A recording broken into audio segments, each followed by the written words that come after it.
മീഡിയസിലേക്ക് സ്വാഗതം. ഭ്രമയുഗത്തിൻ്റെ advance sales 75 ലക്ഷത്തിന് മുകളിലേക്ക് എത്തിയിരിക്കുകയാണ്. ഇനി സിനിമ റിലീസാകാൻ ഒരു ദിവസം കൂടെ മാത്രമാണ് ബാക്കിയുള്ളത്.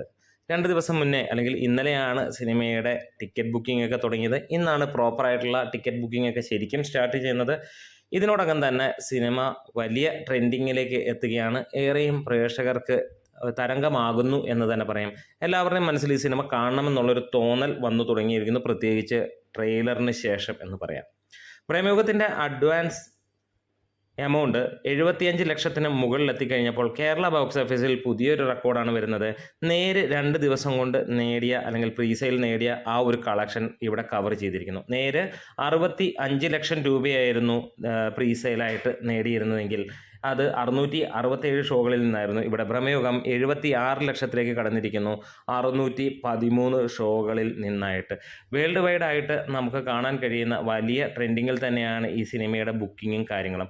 അത്ഭുതകരമായ ഒരു കാര്യം എന്ന് പറഞ്ഞു കഴിഞ്ഞാൽ ഈ സിനിമയുടെ ടിക്കറ്റ് നമുക്ക് കാണാം. പല സിനിമ തിയേറ്ററുകളിലും ഇത് ചാർട്ട് ചെയ്യുന്നത് വളരെ വൈകിയാണ് എന്നുള്ളത് കാര്യമാണ്. അതായത് എവിടെയൊക്കെ നമ്മളിപ്പോൾ നോക്കുകയാണെങ്കിൽ എറണാകുളം പ്രത്യേകിച്ച് എടുത്ത് നോക്കുകയാണെങ്കിൽ ഒട്ടുമിക്ക സ്ഥലങ്ങളിലും ഓറഞ്ചും പലയിടത്തും ഹൗസ്ഫുള്ളും ആയി കഴിഞ്ഞിരിക്കുന്നു. വനിതാ വിനീതയിൽ ആകെ 6 ഷോ ആയിരുന്നു പറഞ്ഞിരുന്നെങ്കിൽ രാവിലെ കണ്ടിരുന്നെങ്കിൽ ഇപ്പോൾ നമുക്ക് കാണാൻ കഴിയുന്നത് 12ഓളം ഷോകൾ ആണ്, 10ഓളം ഷോകളാണ് എന്നുള്ളതാണ്.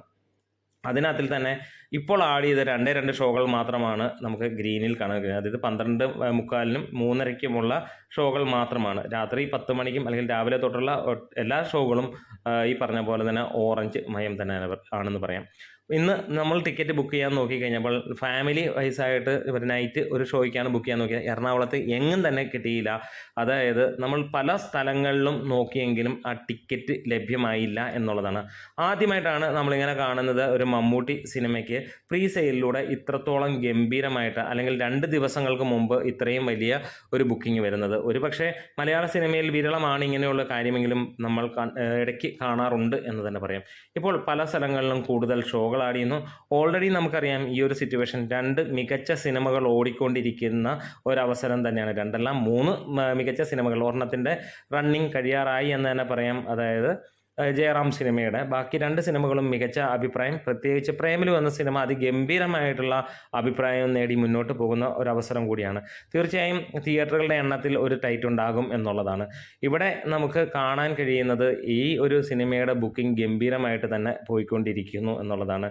ട്രെയിലർ നൽകിയ ആത്മവിശ്വാസം തന്നെയാണ്. പ്രത്യേകിച്ച് ഇന്ന് പ്രസ് മീറ്റ് നടന്നു കഴിഞ്ഞപ്പോൾ നമുക്ക് കാണാൻ കഴിയുന്ന ഒരു കാര്യം ഒരു തരത്തിലാണ്. സാധാരണ സിനിമാക്കാർ ചെയ്യുന്ന പോലെ വളരെ ഹൈപ്പും കാര്യങ്ങളും കഥകളും ഉണ്ടാക്കി പറഞ്ഞു പോകുന്നതിൽ നിന്ന് വ്യത്യസ്തമായിട്ട് അവർ ജെനുവിനായിട്ടുള്ള കാര്യങ്ങൾ പറഞ്ഞു പോകുന്നു. ഇതൊരു ലൂപ്പോ അല്ലെങ്കിൽ പ്രതീക്ഷിക്കുന്ന രീതിയിലോ അല്ലെങ്കിൽ ആ ട്രെയിലറിനകത്തിൽ അവസാനം വന്ന ചിരിയുടെ കാര്യങ്ങളൊക്കെ ട്രെയിലറിന് വേണ്ടി മാത്രം ചെയ്തതാണ് എന്നുള്ളതും ഒക്കെ അവർ വെളിപ്പെടുത്തുന്നു. നിങ്ങൾ പ്രത്യേകിച്ച് കാര്യങ്ങളൊന്നുമില്ല അല്ലെങ്കിൽ ചിന്തകളില്ലാതെ വന്നാൽ നല്ല സിനിമയെ ആസ്വദിക്കാം, അല്ലാതെ അവകാശവാദങ്ങളില്ല എന്നുള്ളത് തന്നെയാണ്. ഒരു ബ്ലാക്ക് ആൻഡ് വൈറ്റിൽ വരുന്ന സിനിമ ആ രീതിയിൽ തന്നെയാണ് ഈ സിനിമയെ കാണുന്നത്. ഹൈപ്പ് അവർ കൊടുക്കുന്നില്ലെങ്കിലും ആ ട്രെയിലർ നൽകിയ ഹൈപ്പ് അതിഗംഭീരമാണ് എന്ന് തന്നെ പറയാം. പിന്നീട് കമൻസ് ഇടുന്ന കുറച്ച് പേരോട് നമുക്ക് വിനീതമായി പറയാനുള്ള കാര്യം, ഇവിടെ നമ്മൾ എത്രത്തോളം പൊക്കി പറയുകയോ അല്ലെങ്കിൽ ഏത് രീതിയിൽ മോശമായിട്ട് പറയുകയോ ചെയ്തു കഴിഞ്ഞാലും നല്ല സിനിമയാണെങ്കിൽ വിജയിക്കും. അതിപ്പോൾ മമ്മൂട്ടിയുടെ അല്ല ആരുടെ ആണെങ്കിലും വിജയിക്കുമെന്നുള്ളതിന് സംശയമില്ല. പക്ഷേ ഇവിടെ മമ്മൂട്ടി ആയതുകൊണ്ട് നിങ്ങൾക്ക് എല്ലാവർക്കും ഒരു ഉറപ്പുണ്ട്, മികച്ച രീതിയിലുള്ള അഭിനയം ഇവിടെ കാണാൻ കഴിയുമെന്നുള്ളത്. അങ്ങനെ ഒരു അഭിപ്രായ വ്യത്യാസമുള്ളവർ കമൻസിലൂടെ ഒന്ന് പറയാം. തീർച്ചയായും സമീപകാലത്ത് കണ്ട എല്ലാ മമ്മൂട്ടി സിനിമകളും ആ റേഞ്ച് തന്നെയാണ്. ഒന്നിനൊന്ന് വ്യത്യസ്തമായ സിനിമകൾ. കഴിഞ്ഞ 15 സിനിമകൾ എടുത്തു കഴിഞ്ഞാൽ നമ്മളെ ആ രീതിയിൽ തന്നെയാണ് മമ്മൂക്ക ഞെട്ടിക്കുന്നതും. അപ്പോൾ നമ്മുടെ വീഡിയോസ് ഇഷ്ടമെങ്കിലും സപ്പോർട്ട് ചെയ്യണം. Great medias.